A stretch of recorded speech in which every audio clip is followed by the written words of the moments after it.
స్వామి sir. బాబు గారు అధికారంలోకి వచ్చాక పనితీరు పరంగా ఎలా ఉందంటారు? బాగుంది, ఏ రకంగా బాగుందంటారు? అన్ని రకాలుగా బాగుంది. ఓకే. ఎన్నికలు ఇచ్చిన హామీలన్నీ అమలు చేస్తున్నారంటారు. Sir okay. సూపర్ 6 పథకాలు అందుతున్నాయా లేదంటే మీరు ఏమంటారు? అంత మీకే ఏ పథకాలు అండి? అంటే మాకేం రాలేదు, రైతు భరోసా. ఓకే.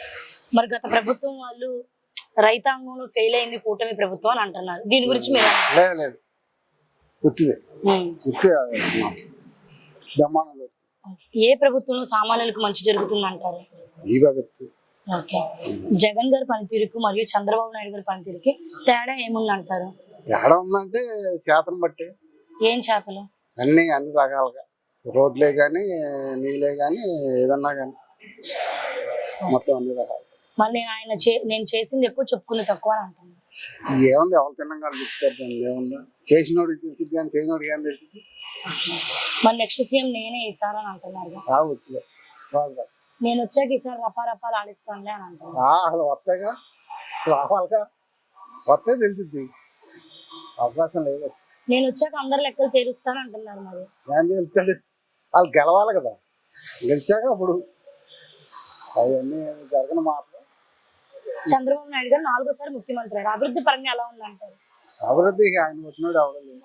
ఓకే. ఒక్క మాటలో చంద్రబాబు నాయుడు గురించి చెప్పాలంటే ఏం చెప్తారు? పన్ను బట్టి అన్ని రకాలు తెలుసు కాబట్టి. కూటమి ప్రభుత్వం అధికారంలోకి వచ్చాక ప్రభుత్వం పనితీరు ఎలా ఉంది? దేవాలయానికి వచ్చినాము పంచనిగా దుర్గమ్మకు 3 నాలుగు పోలేదు. ఇది పెట్టకపోయింటే మా క్యాండిడేట్ మాకు అన్నమే లేదు. వినందార్జునుడు వచ్చినాం, అందరం 60 మంది వచ్చినాం. 5 రూపాయలకి అన్నం పెడుతున్నారు. దీని గురించి మీరు ఏమంటారు? దీని గురించి పనికి వచ్చినాము, తింటున్నాం. 3 పూట్ల ఇన్నే డబ్బులు లేవు. పంచనికి వచ్చినాము, డబ్బులు ఇవ్వలే, అన్నమే లేదు. ఇది రాకుండా మాకు దిక్కులేదు, అన్నం లేదు, తింటున్నాం. మరి గత ప్రభుత్వం వాళ్ళు 5 రూపాయలకి అన్నం పెడతాం కూడా ఒక పెద్ద గొప్ప విషయమే ఏంటని అంటున్నారు. దాని గురించి మీరు ఏమంటారు? ఇప్పుడు ఆ ప్రభుత్వం అన్నం ఆడుంది, ఒక్క నిమిషం ఉండండి. ఇప్పుడు ఇలాగపోతే బిక్కర బంగాళ్ళకి పెడుతున్నాడు. 5 రూపాయలు పోయి 3 కూడా తింటున్నాం. పనికి వచ్చినాము, నందార్జుల నుండి 60 మంది 7,000 పని చేసి కసు కొట్టామని కొట్టాం. మన బో కంటిన్యూస్ వచ్చాను. 5 రూపాయలకి అన్నా క్యాంటీన్ పెట్టడం ఉపయోగకరమే అంటారా? బంగారు లెక్క వాళ్ళు ధర్మరాజు బొమ్మ.